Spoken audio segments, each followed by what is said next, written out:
আজকে আমার গরিবের বাড়িতে মেহমান আসবে, তাই সকাল সকাল নিজ হাতে অনেক প্রকারের রান্না করলাম। কি কি রান্না করলাম সকাল থেকে আর কিভাবে সাজালাম আমার ছোট্ট সংসারটা, সবকিছু নিয়ে থাকছে আজকের ভিডিওটা। হ্যালো এভরিওয়ান, আসসালামু আলাইকুম। কেমন আছো তোমরা সবাই?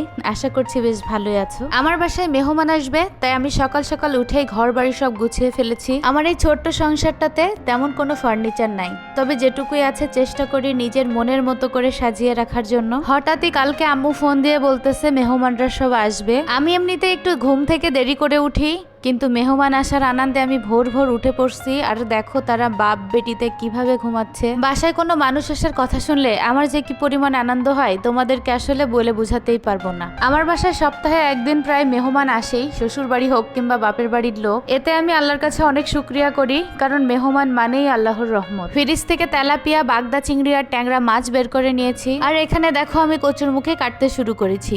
কচুরমুখী আমার অনেক পছন্দের, আর আমার মেহমানরাও অনেক পছন্দ করে। তারপর ঢ্যাঁড়স ভাজা করব চিংড়ি মাছ দিয়ে, এজন্য এগুলো ধুয়ে কুচাই নিলাম। এরপর চিংড়ি মাছগুলোকে সুন্দর করে কেটে বেছে পরিষ্কার করে নিচ্ছি। তোমাদের ভাইয়াকে এদিকে বাজারে পাঠিয়েছিলাম, দই নিয়ে আসছে, ওল, সাথে গরুর মাংস এবং মুরগির মাংস নিয়ে আসছে। আমার বাসায় যখনই কেউ আসে আমরা দুজনে মিলে সংসারের কাজগুলা সব করে ফেলি। আমার কাছে মনে হয় তোমাদের ভাইয়া খুব পারফেক্ট একজন স্বামী। কচুরমুখী বেগুন কেটে ধুয়ে নিয়েছি, তারপরে এই দেখো চিংড়ি মাছের ঝোল করতেছি। এদিকে তোমাদের ভাইয়া আমাকে কাজে হেল্প করতেছে, দেখো বসে বসে কচুরমুখী কাটতেছে। হঠাৎই শুনলাম মেহমান আর 4 জন বেশি আসবে, তাই বাসায় আরো কিছু কচুরমুখী ছিল, সেগুলো তোমাদের ভাইয়া কাটতেছে এখানে। আসলে একজন গোছায় দেওয়ার মানুষ থাকলে তাড়াতাড়ি রান্নাগুলো শেষ হয়ে যায়, কিন্তু আমি সবকিছু নিজের হাতেই গোছাই। ছেলে মানুষ কি আর সবকিছু পারে? তারপরও তোমাদের ভাইয়ার অনেক চেষ্টা আমাকে একটু হেল্প করার। তেলাপিয়া মাছগুলো ভেজে নিয়ে তারপর কচুরমুখী বেগুন দিয়ে রান্না করে ফেললাম। এই তরকারিটা এত বেশি মজা হয়েছে, মনে হয় মাংস রেখে মেহমানরা শুধু কচুরমুখী দিয়েই ভাত খাবে। বৃষ্টি বন্ধ হওয়ার পর থেকে এত বেশি গরম পড়েছে, রান্নাঘরে রান্না করতে গেলেই জীবনটা শেষ হয়ে যায়। এদিকে তোমাদের ভাইয়া সিদ্ধ ডিম বসিয়ে দিচ্ছে ডিমের ভুনা করব জন্য। হঠাৎই শুনলাম কিছু মেহমান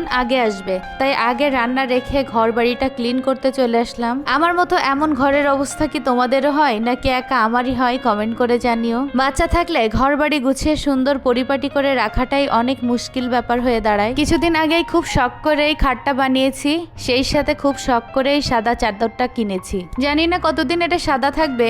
আমার মেয়ে সবসময় খাটের উপরে খেতে পছন্দ করে, জানি না কতক্ষণ সে ভালো রাখবে। তোমরা আবার কেউ কমেন্ট বক্সে এসে বলো না বাসার ভিতরে কিচ্ছু নাই, ফার্নিচার নাই, কিচ্ছু নাই। আসলেই আমার তেমন কোনো ফার্নিচার নাই, তবে বিশ্বাস করো যেটুকু আছে সুখ শান্তি ভালোবাসা দিয়ে ভর্তি করা আমার একটা সংসার। এবং এই প্রত্যেকটা ওয়ালের হ্যাঙ্গিংগুলো আমার নিজ হাতে বানানো, এজন্যই এই সংসারের প্রতি আমার ভালোবাসাটা অনেক বেশি। দেখতে দেখতে কিছু মেহমান আমার বাসাতে চলে এসেছে। এদিকে ডিম সিদ্ধ দিয়েছিলাম, সেটাও হয়ে গেছে। আর এদিকে আমি মাংস চড়াই দিছি, গরুর মাংসটা। আমার অলরেডি 3-4 ভাগের রান্না শেষ। তারপরেই আমার আম্মু এবং মেহমানগুলো চলে আসে, তারপরেই একটা ভাবি এসে আমাকে হেল্প করতেছিল। এদিকে আমি মুরগির মাংসটাও চাপাই দিছি। মুরগির মাংস দিয়ে ওল রান্না করব। ওল দিয়ে মুরগির মাংস দিয়ে তোমরা কি খেয়েছো? অনেক বেশি টেস্টি লাগে কিন্তু এই রেসিপিটা। গরুর মাংস দিয়েও অনেক বেশি মজা লাগে ওল রান্না করলে। এদিকে রান্না করতে করতে আমি তো পুরা ঘেমে শেষ, এত বেশি গরম পড়তেছে তোমাদেরকে কি বলবো। একেবারে সিদ্ধ হয়ে যাচ্ছি আমি রান্না করতে করতে। একটা করে রান্না শেষ হচ্ছে, আর আমি সুন্দর সুন্দর বাটিতে করে সার্ভ করে এখানে ডাইনিং টেবিলের ওপরে রেখে আসতেছিলাম। আপাতত এই রান্নাগুলো শেষ হয়েছে, এরপর এখনো চুলায় রান্না চলতেছে আমার। এদিকে ডিম ভুনা করেছি, এখানে রেখে দিয়েছি। আর রান্না করেছি গরুর মাংস। দেখো কেমন কালো কালো হয়ে গেছে মাংসগুলো। বলতে পারো গরুর মাংসের কালা ভুনা করে ফেলেছি আজকে।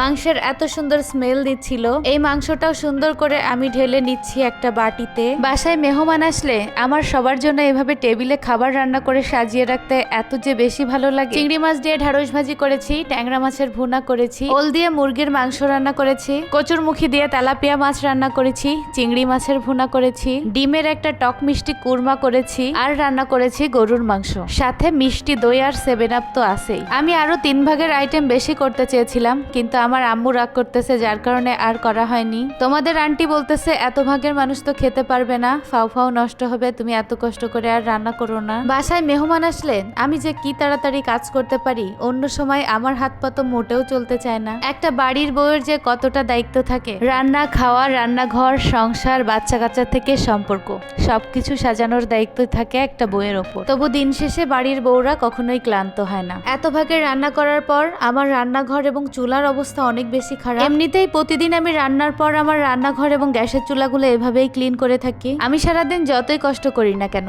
দিন শেষে যখন রান্নার সুনাম এবং সবার মুখে একটা তৃপ্তির হাসি দেখি, তখনই আমার সব ক্লান্তি দূর হয়ে যায়। আজকের ভিডিওটা এখানেই শেষ করছি। আল্লাহ হাফেজ।